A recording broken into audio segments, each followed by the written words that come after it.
Selama berabad-abad, standar kemajuan manusia diukur dari seberapa efisien sumber daya bumi bisa dikeruk. Kita menebang ekosistem dan mendirikan tembok baja serta beton untuk memisahkan diri dari alam. Jejak dari model ekonomi ekstraktif ini sekarang terlihat jelas. Suhu global melonjak, cadangan mineral kritis terus menipis, dan kita kehabisan waktu untuk mempertahankan pola industri lama yang boros energi. Menghadapi keterbatasan ini, para ilmuwan dan insinyur mulai mengubah pendekatan. Mereka berhenti membongkar alam semata-mata untuk diambil bahan bakunya dan mulai membedahnya sebagai guru besar desain teknologi. Pergeseran cara pandang sains ini secara langsung memecahkan berbagai kebuntuan efisiensi teknis. Di saat yang bersamaan, langkah ini memicu lahirnya salah satu sektor ketenagakerjaan dengan pertumbuhan tercepat di dunia. Masa depan industri kita kini beralih dari upaya mengonsumsi alam menjadi upaya mempelajari rancangannya. Sebuah pergeseran yang mengubah cara kita memandang nilai dari sebuah hari kerja. Praktik meniru sistem biologis ini dikenal dengan nama biomimikri. Alasan dibaliknya sangat logis. Alam telah melakukan research and development tanpa henti selama 3,8 miliar tahun, melewati jutaan siklus pengujian, kegagalan, dan optimasi. Coba kita lihat masalah pada kereta peluru generasi awal. Mesin berkecepatan tinggi ini terus mendorong udara padat di dalam terowongan, menciptakan ledakan suara yang mengganggu lingkungan setiap kali mereka keluar dari ujung terowongan. Para insinyur Jepang memecahkan masalah kebisingan tersebut dengan merombak ulang bagian depan dari kereta Shinkansen seri 500. Desain hidung kereta yang memanjang ini meniru bentuk dari paruh burung pekakak. Burung ini mampu menukik membelah udara dan masuk ke air dengan sangat presisi, nyaris tanpa percikan. Alam juga menunjukkan efisiensi ruang dan tenaga.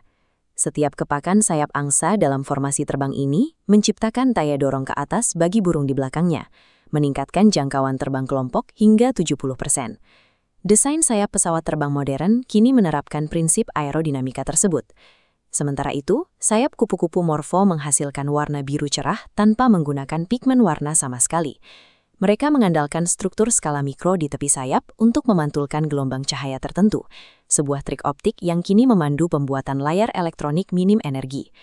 Inovasi tercanggih kita saat ini lahir dari observasi mendalam tentang efisiensi alam yang sudah teruji selama jutaan tahun. Meniru struktur biologis adalah langkah pertama. Langkah berikutnya adalah meniru cara sistem alam menyerap energi. Ribuan cermin raksasa ini memusatkan cahaya matahari ke satu menara sentral, menangkap radiasi termal untuk menghasilkan daya secara konstan. Memanen foton matahari telah melampaui eksperimen panel kecil di atas kerangka atap rumah. Praktek ini menjelma menjadi sebuah industri infrastruktur global bernilai triliunan dolar. Di fasilitas lain, barisan turbin generator raksasa menangkap energi kinetik dari aliran air. Mereka menggerakkan sistem kelistrikan bervolume tinggi tanpa perlu membakar bahan bakar fosil. Alam meminjamkan cetak biru dan energi tanpa batas. Namun memastikan infrastruktur raksasa ini berjalan aman sepenuhnya menuntut tenaga kerja manusia yang terlatih secara khusus. Kebutuhan teknis inilah yang melahirkan pekerja kerah hijau. Mereka adalah kelompok profesional yang mendedikasikan kariernya di sektor pelestarian lingkungan dan teknologi keberlanjutan. Di lapangan, seorang teknisi pembangkit tenaga air memikul tanggung jawab besar.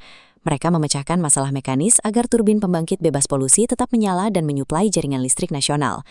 Spektrum karier ini sangat beragam.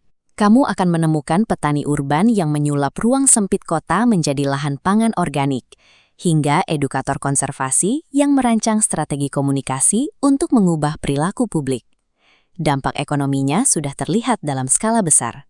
Di Tiongkok, hampir 1 juta pekerja mendaftar secara formal untuk program restorasi lahan, menyemai jutaan bibit yang membelah perbukitan tandus guna memulihkan fungsi ekosistem. Di Amerika Serikat, alokasi ratusan miliar dolar sedang diturunkan ke berbagai program efisiensi energi. Investasi ini diproyeksikan mencetak jutaan posisi pekerjaan kerah hijau yang sama sekali baru. Dengan angka investasi dan serapan tenaga kerja sebesar itu, ekonomi rendah karbon kini menjadi penggerak utama proyek infrastruktur dan pasar kerja global. Pertumbuhan sektor ini secara nyata menggeser cara kita memandang nilai sebuah pekerjaan harian. Banyak profesional kini menjadikan misi penyelamatan lingkungan sebagai kriteria utama dalam memilih karir. Pekerjaan yang terasa bermakna ini terbukti memberikan dampak positif yang nyata bagi kesehatan mental mereka. Kamu bisa memulai dengan memetakan keahlian utama kamu. Apakah kamu kuat memecahkan algoritma datar, memiliki insting visual kreatif, atau menikmati pekerjaan fisik di lapangan? Sektor lingkungan membutuhkan semua keahlian tersebut. Praktikan langsung dengan bergabung di komunitas konservasi lokal, mendaftar sebagai relawan riset lapangan, atau mengikuti sertifikasi kompetensi hijau untuk menyusun portofoliomu. Mesin-mesin uap di era revolusi industri sempat memisahkan manusia dari habitat alaminya. Namun saat ini, arah ekonomi, penemuan inovasi, dan keberhasilan karier kita kembali bersandar pada seberapa baik kita mempelajari dan menjaga keseimbangan bumi.